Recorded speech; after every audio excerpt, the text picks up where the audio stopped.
Now, not many recruiters will love to do a refund. No one wants to give money back for a job not done. But I would argue there is a case for it. And we've experienced that recently in our office. And I thought I would bring this to light so that somebody here might go, you know what, that makes a lot of sense. Now, recruiters, if you look at, I've looked at hundreds of terms over the years. I'm super interested in getting the best terms for clients, for ourselves to protect our business. And I'm sure you guys are as well. It is not often that you would see a recruiter volunteer a refund, because at the end of the day, we want to get paid for the work we do. And we know that if we place somebody in a job and for some reason it doesn't work out, well, that's kind of just a bit of bad luck. It's not really on us. It's not really on the company. But it's a scenario where we go, well, we want to protect that business and we would rather do a refund on it.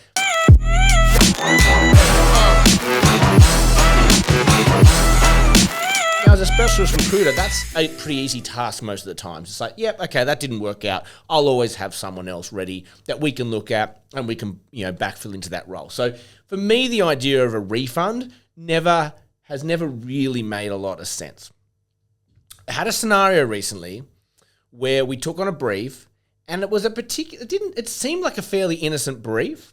It was a new company, but it was hitting a certain sector of the market, and in a market where startups aren't a normal thing. So we did find someone quite relatively easily with the original search. We got them into the job. They did the job, but they didn't like it and they left, and we were kind of within that replacement period. Now, the company said we really need to backfill this ASAP, because if we don't have somebody, we don't actually have a business, and we are ready to rock and roll, and we can't drive revenue unless we've got this person there. So I'm like, that's fine. Let me go and do the replacement.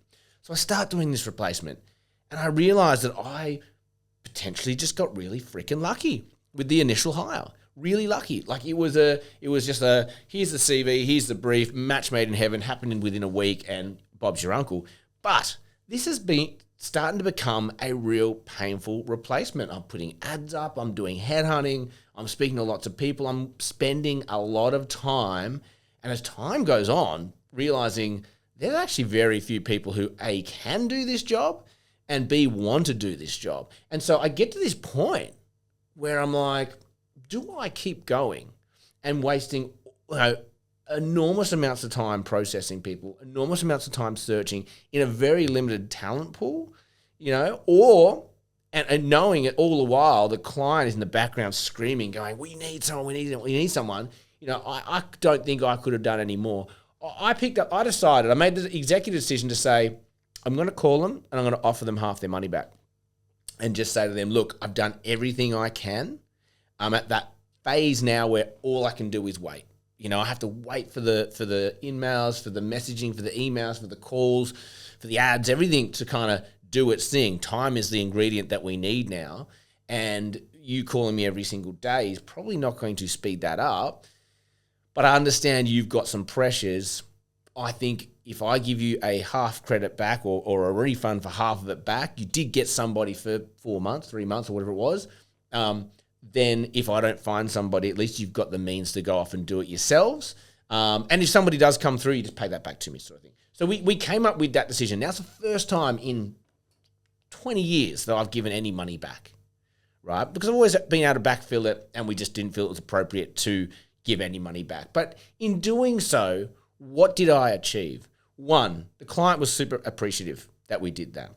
They understood it. Two, I was able to take the pressure off my desk from putting all this time and resource allocation to this one replacement, and I was able to deploy that onto more revenue coming through. We are so busy at the moment, right? So it made a lot of sense to say I would rather put this time and energy into generating more fees over here than trying to replace this thing and hold on to what, $8,000, $9,000, or whatever it was for 50% of that fee.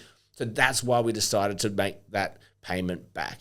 And it was an interesting experiment because it's made us realize, because from that point on, we actually made a lot of placements. And I don't think I would have had the space or the capacity to do that if we had kept pushing on with this replacement. So we never want to leave a client in the lurch.